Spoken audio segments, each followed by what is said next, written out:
Hello, Gemini. Welcome to this video. This is Letao, your astrologist and your spiritual counselor.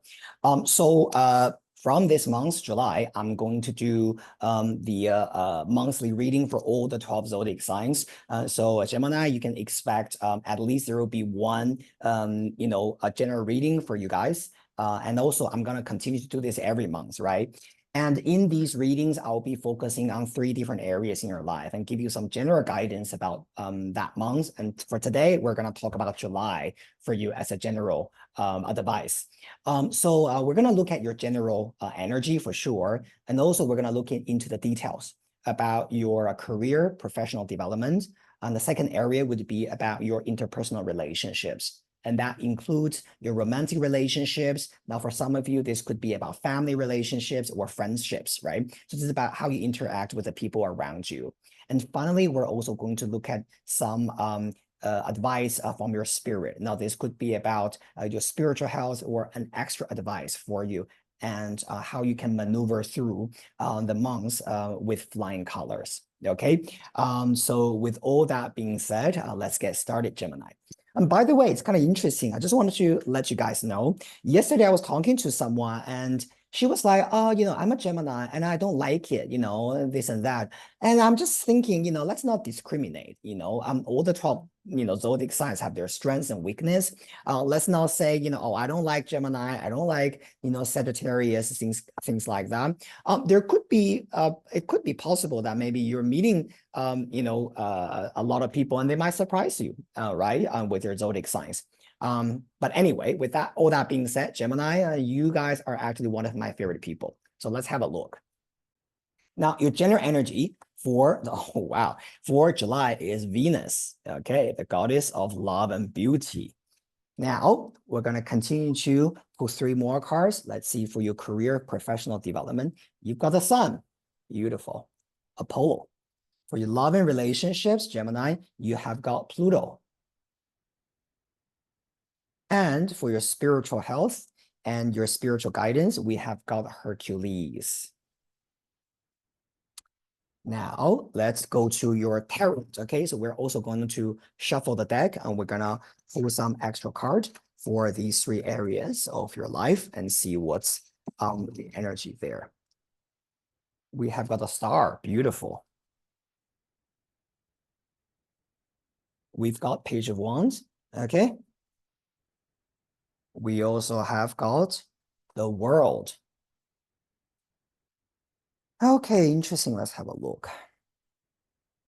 Okay, so Gemini people, first of all, Venus in the first house is all talking about you finding love and beauty within yourselves.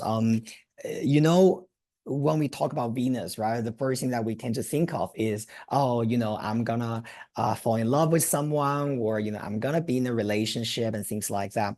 But Venus sitting in the first house is really asking you, are you having a loving and a supportive relationship with yourself?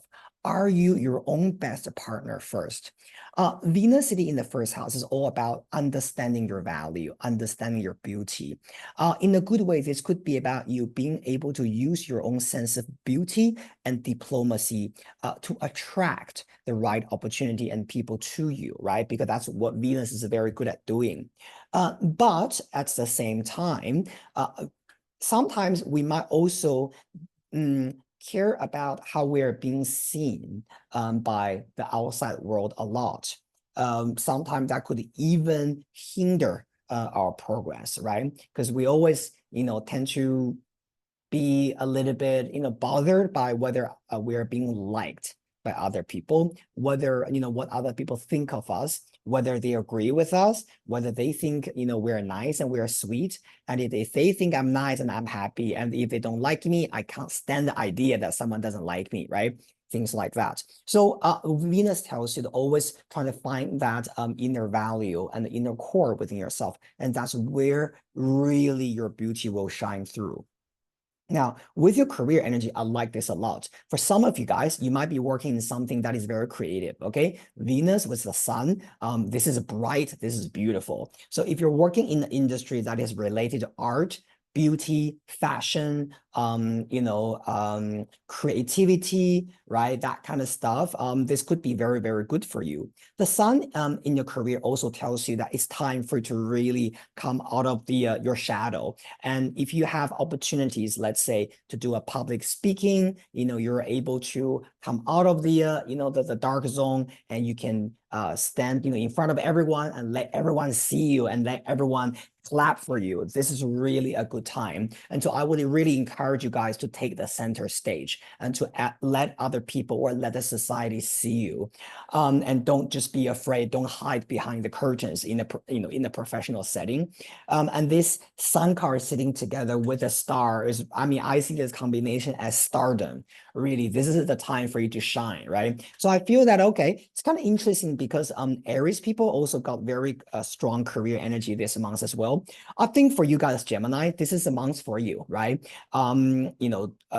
Let yourself really bask in the light and in the validation and in the approval that you can actually get.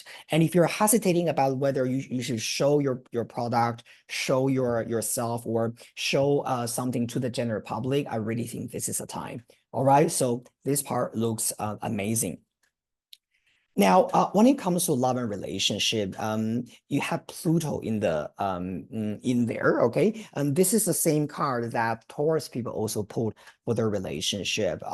It's kind of interesting because with this energy, it probably tells you that, first of all, some of you are trying to let go of an old relationship or some kind of connection, right? That you've had. Again, this for some of you, this could be about a romantic connection. For some of you, this is about just some kind of general, connection that that matters to you, basically.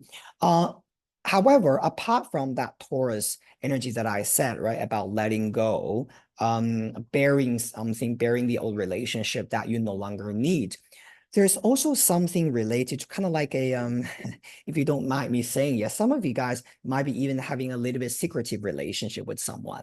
Now, I'm not saying you're trying to steal someone's husband and wife, but you got to be careful because this energy is a little bit like maybe there's something in your love life at this moment you're trying to keep it down, if you know what I mean. Yeah, like you're not really ready for everyone to know yet. You want to keep it a little bit secretive. You want to keep a little bit like, still under the curtain because either you're unsure or you might be a little bit afraid of how other people or the society would judge you if you are, are out in the open, yeah, when it comes to this kind of relationship and things like that.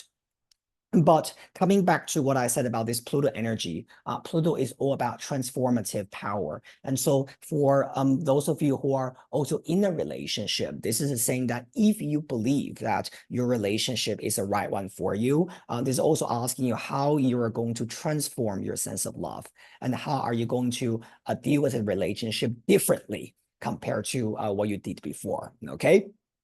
Now, this is that kind of relationship energy there. For some of you, maybe you're even dealing with someone who is a Scorpio. Okay, I can see you literally got the sun next to Pluto. Now that's next to Pluto. This is a little bit like sun sign in Scorpio, right? So yeah, that kind of energy there. Now, finally, we have got Hercules and the World card as your spiritual advice. Look, this is what I think. Yeah, Hercules as a mythological figure, he had a very tumultuous life. His life was not easy whatsoever. And that's the reason why he was very well trained and he was very well disciplined, either, by the divine or by himself. And he was famous for overcoming the impossible 12 labors. And eventually he was elevated into the sky after his death, and he was worshipped as a constellation and as a divine power. Hercules sometimes asks you that it's important during this period of time to find your inner strengths, especially because your first house is Venus. Venus, generally speaking, is not really, not seen as a goddess that is, filled with inner strength, right? And she's more sort of like, soft, right? She's more fluid. and she's more dependent sometimes even. And so with this Hercules energy sitting together with Venus, it tells you it's important for you to always conquer that inner fear or that inner urge to push you into something that is not right for you. So you also have got a world card below that, and the world card is talking about that sense of completion and graduation that you need to embrace. What are you ready to move on to the next stage for? And if you realize that there are certain things that you need to complete, that you need to put an end to so that you can really move on to the next thing, are you ready to really exert that power to do it? You know, this Venus energy in the first house is a little bit like, I'm not ready to do this on my own.